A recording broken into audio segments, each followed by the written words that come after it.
I'm Coach Tony Cotillo, taking you on this adventure, understanding there are people out in this world, whether it be parents or children, that need our help in a world of youth sports.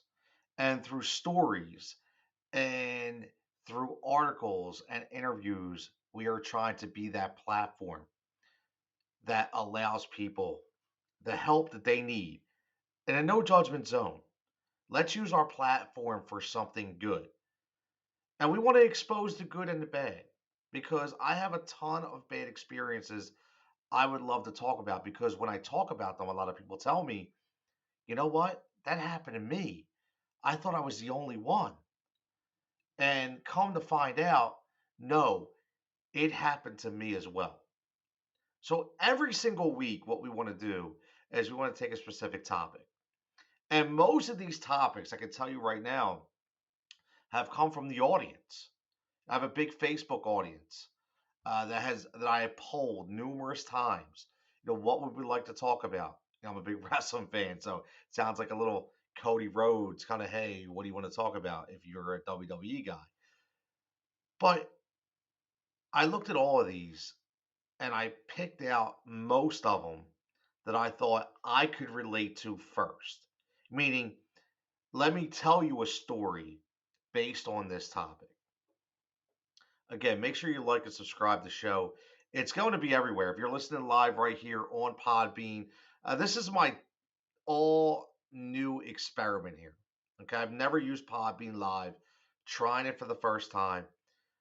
This will be podcasted as well on all the major platforms, as well as Podbean, right? And if you're using the Podbean app, you can listen to it live right there whenever you're walking or you're working out or wherever you're at.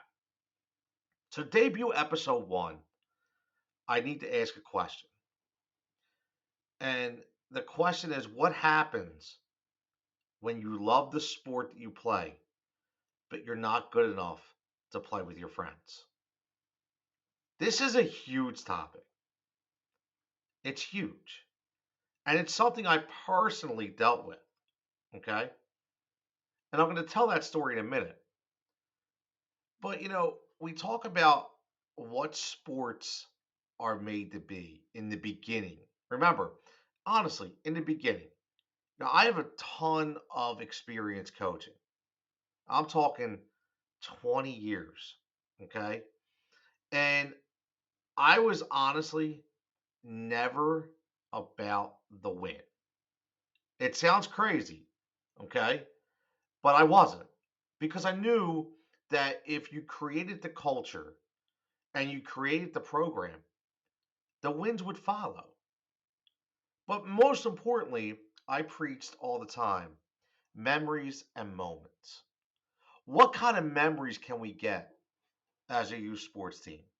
What kind of moments can we get as a team together? And I cherish them and I think about them all the time. And that's why I say, obviously, playing sports is supposed to enable you to create these friendships.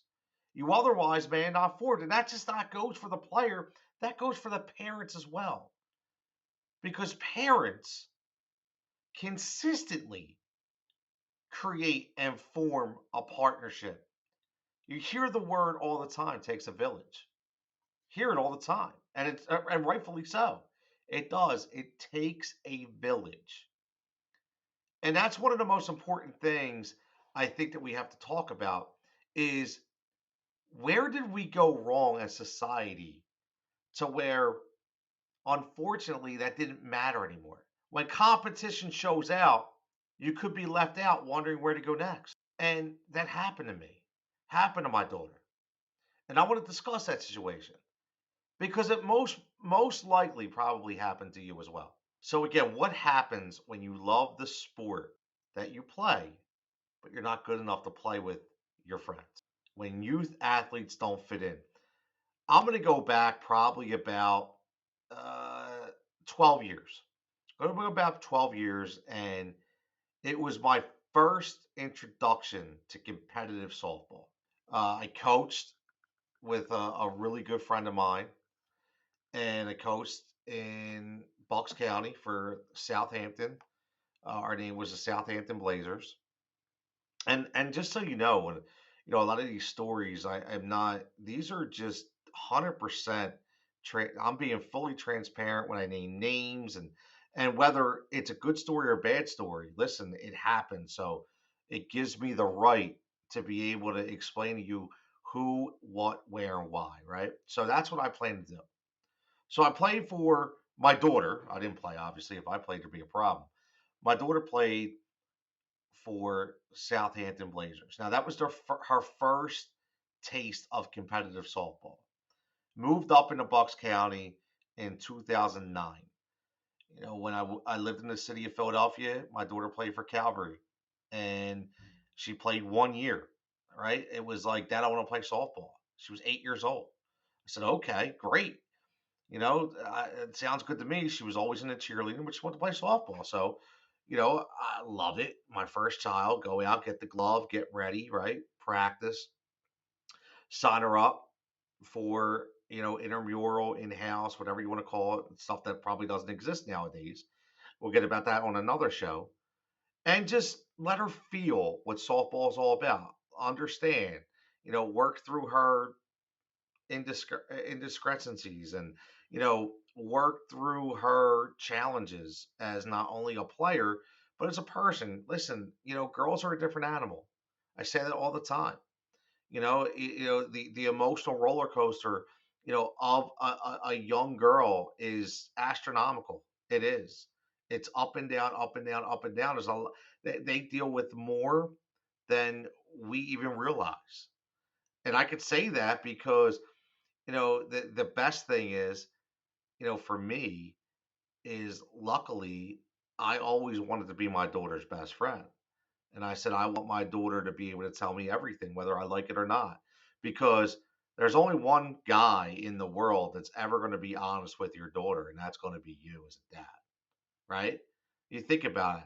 You are not able to trust any other male to your daughter except yourself. Let's be honest. And I wanted to be that guy. And luckily it worked, and I was that guy. Still that guy till this day. And I'm proud to say that. So she had a good first year, and everything kind of went smooth. It was a weird situation. We ended up playing, and one of the coaches, we ended up being a person I knew in high school, which is, listen, small world, right? It happens. And then we decided to move. And we moved to the suburbs, and I know absolutely nobody. So first thing I do is I sign Taylor up for Southampton, and somebody calls me and says, "Hey, we're gonna do a draft or something." I said, "What? Like, what do you mean a draft?" I said, am I in the right league?" And the guy's like, "Oh yeah." I was like, "Are you sure?" Because my daughter's only 9 years old. She just picked up a glove. Like, I'm not sure. We have a draft. Like, am I supposed to dress up? Like, there's all these questions because I never heard of anything like that. I'm thinking, what is the big deal, right? I mean, is it that crazy that we have to draft these kids at an in-house level? So, right there blew my mind. Right, I was already, to the point where I start thinking, like, Jesus God, like, what did I get myself into here? So, long story short, luckily, of course, she was the last one picked, right? Because nobody knew who she was. So remember, there right away is the politics, right? Like, so nobody knows who she is, so nobody's gonna pick her. She could be a great player, could be a bad player, could be a great person, could be a bad player. Who knows? But nobody's gonna pick her because, unfortunately, they don't know who she is. And most likely they don't know who her dad is or who her mom is or who her friends are because that's how that all works, right? Everybody's got to know somebody. That's the way that works. So luckily, she winds up on a fantastic team that allows me to help, which was great because it's what I always wanted to do. But here's the funny thing, I never played softball, never studied softball. Man, I studied my ass off that year to find out the proper way and proper technique to throw a ball, to hit a ball, the proper rules. Because listen, I knew that my daughter was liking this sport, and I knew I wanted to go ahead with this because I liked Coach Rich and I liked the team, and I was like, listen, man, this is going to be a great experience. I'm going to make this a great experience, and it was, and it was. We decided after, well, I should say, Rich decided there. How's he saying, the girls are starting younger and younger, in travel, but it wasn't this hardcore travel. We had something called the Suburban League, and it was an alternative to the teams that were, on another level, that were up in this competitive travel, every weekend travel, going to different countries travel, right? Spending thousands and thousands of dollars. So it was alternative. So I was like, wow, this sounds pretty cool. So it was a suburban travel league. So, we get the team together and we join. And I'll tell you what, man, we had a fantastic 2 years. It was great. So many memories of those girls, of that team, parents, relationships that created a lifetime of friendships. My daughter created a lifetime of friendships. But here's the thing. So as we started to play, girls obviously started to get better because we were training harder. We were practicing harder, right? So a lot of the stuff that we were doing was just making them better. We could see it. It was very apparent that these girls were growing on another level. Well, my daughter at that time wound up being one of the better hitters on the team. She really worked it, but the funny thing is, puberty is a crazy thing, right? One day you're the tallest kid in the room, a year later you're the smallest. So at the time, my daughter was a big girl. She was very, like, she was tall, and she was playing center on a basketball team, and full transparency, right now she's only 5'4", right? But at that time, she hit that growth spurt before everybody else. So she had some power, and she was hitting the crap out of the ball. She was doing well, and she really just started to develop an arm at third base. And she was, listen, she was erratic at times. She's 10, 11 years old at this time, right? So she was erratic at that time. So she was trying to work that we were working through it. She started to catch, right? Started to do different positions. So what happens is, listen, and there's no love lost here in the sense that I have no hard feelings. It all worked out for everybody. But, at the time, Rich comes to me and says, hey, listen, I just want to tell you that I'm going to take my daughter to the Horsham Banshees and try out. You should come with me. I said, who are the Horsham Banshees? I had no idea who that was. And again, because I'm not following this to the extent that a lot of people were. And oh man, it's this great travel team. They go all over, they do this, they do that. But no, unbeknownst to myself, I thought, okay, it's just like what we had, maybe just a little better. So I take Taylor's my daughter. She goes with Rich's daughter, who's their best friend, and they go and try out. Now, at that time, from an all around player standpoint, Rich's daughter was the best player on her team. Okay, she did everything. She hit, she fielded, she pitched, she did it all. Very, very good athlete. So I already knew, right, that odds were already stacked against my daughter if it was going to be her and her. But I just thought that this was a complete tryout that she would go to. And I figured, you know what, Rich isn't going to have me send me somewhere where he doesn't think it's, something's going to happen. So long story short, my daughter didn't have the best tryout. Very, and here's where the anxiety comes into play, right? So all she knew was that if her friend makes this team, that the team that she loves and the team that she enjoys playing on is going to go away. So, right in her mind, she's thinking, where am I going to fit in if I don't make this team? So, she's already putting this extreme amount of pressure on herself. And listen, let's be honest. You're 11 years old, man. Like, I say this all the time. Like, we're really forcing these kids to be so much older than they are. 11 years old, and she missed a couple throws, and And I'm going to be honest with you, man. Like, I remember there was, again, it gets a little crazy. You got people standing all over the place, and everybody wants to get an ear in to the coach. Hey, introduce myself. You know how this works, right? And at that time, I'm just learning, right? I am just learning. I can speak to it now, and I'm just learning. And like I said, if your son or daughter is 8 years old right now, you're listening to this program. I can tell you right now, 100% that get ready. It's a full blown competition on the sideline as well as the field. So the first tryout, now you have to go to two tryouts. The first tryout, my daughter cried almost the whole way home. Talked about how she wasn't good enough. She doesn't understand why would I bring her to a tryout to a team that she doesn't fit in with? And listen, it was like I said, it was a roller coaster. And right away, I'm thinking, man, we just went in literally like in a 36-hour span.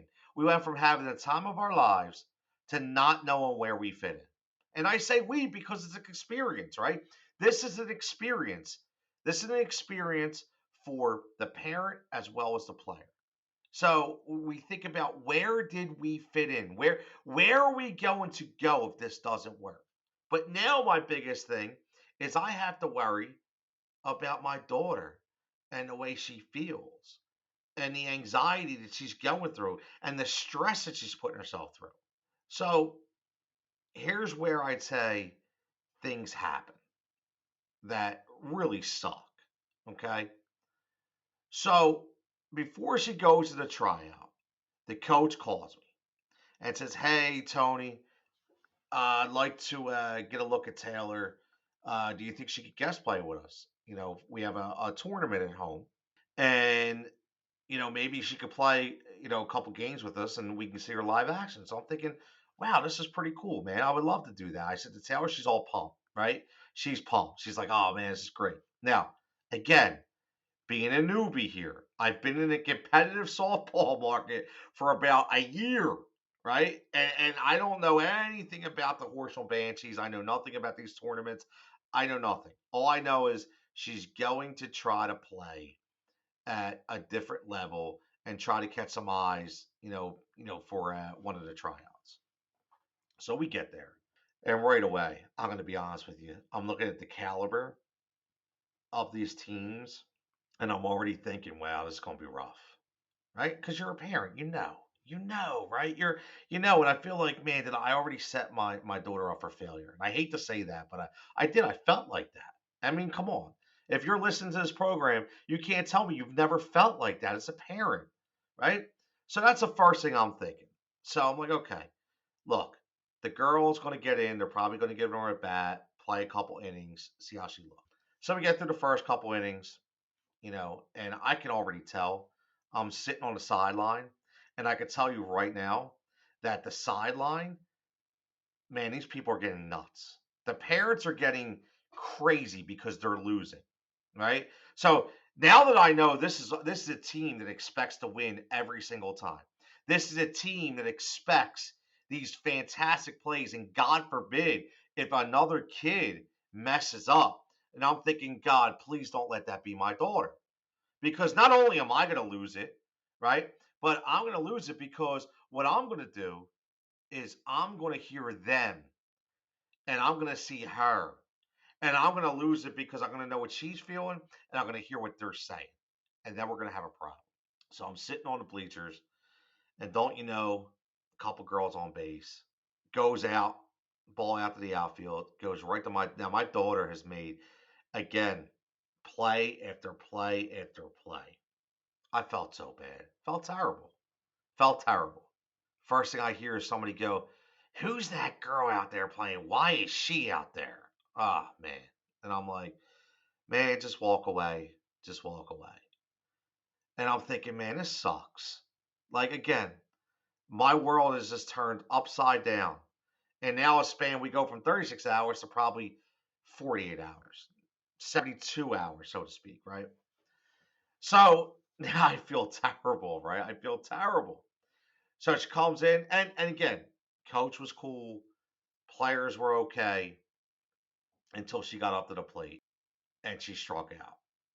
Now I hear people talking. I saw a couple girls laughing. I actually saw a parent go up to the coach, basically pointing at my daughter and asking, "Who is she and why is she here?" Right there, I said, "This is not the place for me. Not the place for me." And you know what? I have no regrets. When that game was over, I took my daughter, who was who was devastated, devastated, who was I said, "Don't you dare apologize. Don't you dare apologize. You have nothing to apologize about. I'm going to apologize. I should have known this was not the place for you." And I apologized at that time because I felt horrible that I put my daughter in a situation that turned out like this. Coach came up and was like, "Hey, thinking about tomorrow, we met," and I knew where he was getting. I said, "You know what, man? I'm gonna stop you right there. Just take her name out. I know you probably did it already, but she's not interested. This is not for her." And we got in the car, and the first thing she said to me was, "Dad, where am I gonna play?" Because she had found out that her best friend had already made the team. And before that game, my buddy told me, she was straight up with me and let me know he's going to accept it. And I listen, good for him, right? So I said, good for him. And I said that because my thing is, listen, you don't want to hold somebody back. That's the thing. You don't want to hold somebody back. And I'm glad he didn't because he had a great experience. I just didn't have a good one. So I asked the question, what happens when you love the sport and you're not good enough to play with your friends? That was a huge situation that I had to deal with, and I had to scramble for it because now, where is my daughter going to play? How do I continue to keep her upbeat? How do I continue to keep her mental stability in a positive place? And luckily at that time, there was another organization in Warminster that was starting to form, a suburban travel team, and they welcomed me on. Taylor had some friends on that team, and again, we made some fantastic memories. But I bring this up because I ask a bunch of questions with this. And again, if you're tuning in, if you're listening to this live, if you're listening to this on replay, let me know. Have you had these experiences before? How did you cope with them? That's one of the biggest things. Are you dealing with that situation right now? Do you need help with that situation? I could tell you what I did. I could tell you how I worked around, what was going on. I could tell you what I started to look at, figure out where I could go, how I did my research. But most importantly, how to keep my daughter above water. Okay? Because she came up here, she became friends, she met friends, she played, she loved it, and all of a sudden, poof. And that was the biggest problem. How do I get her back on track? Because not only did she lose her friend, not only did she lose her team, but now she lost her confidence because she went and she thought she was this great player. And I still think she was this great player, right? But in her mind, she thought she was this great player that she's not. And even though I know it was bullshit, the problem is she didn't know that. And I had to be her advocate. I had to be there for her. And I had to explain to her, what do we do next? And I had to say, Taylor, listen to me. You're not always going to be the best player on a team, right? When you think about that, you're not always going to be the best player on a team. You're going to find your role, you're going to find your spot. But if you don't feel comfortable with a coach, with the kids, with the system, by all means, there's no reason to stick it out. You have to think about you, because guess what? If you're uncomfortable, you become unplayable, right? Think about that. If you're uncomfortable, you become unplayable because you're not going to be able to play if you're not comfortable. It's simple. But that's the problem right now. No, everything is so competitive. The competition is next level. It's not slowing down at all. It's not. And, I look at those leagues that I was in at that time, and they're non existent. There is no more Suburban Travel League. There is no more intramural for the most part. It's a shell of itself because everybody uses that competition because everybody feels as though they have to go to that next level. They have to go to that next level. Where, guess what? Maybe their child doesn't even want to go to that level. But they feel like that's the only way that unfortunately they're going to fit in. That's the only way they're going to be able to have an opportunity. And that's one of the biggest things about this topic is, you know, what happens when you feel like you don't have an opportunity? What happens when you do feel left out? What if you're the one player on the team that decides not to go and everybody else goes and now you feel all alone? What happens? See, that's one of the biggest issues, and that's why I started this show. And again, this is the debut episode of Fighting for Overtime, addressing anxiety and achievements in youth sports because we are going to talk about the good and the bad. I am Coach Tony. Okay, Coach Tony Cotillo. That is my name. You can follow me at Rise with Tony on X, on Instagram. Uh, but I've coached for 20 plus years, and I've seen so many of these situations.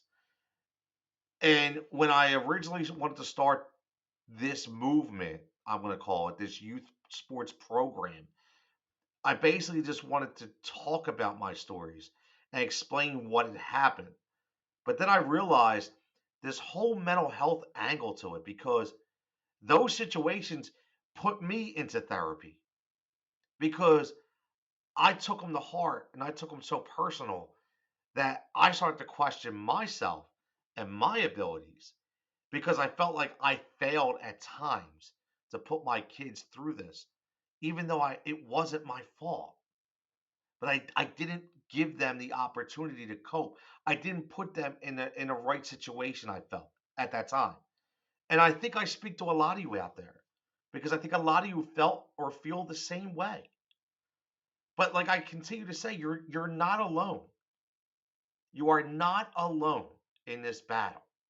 And this is a battle. Youth sports is a fight.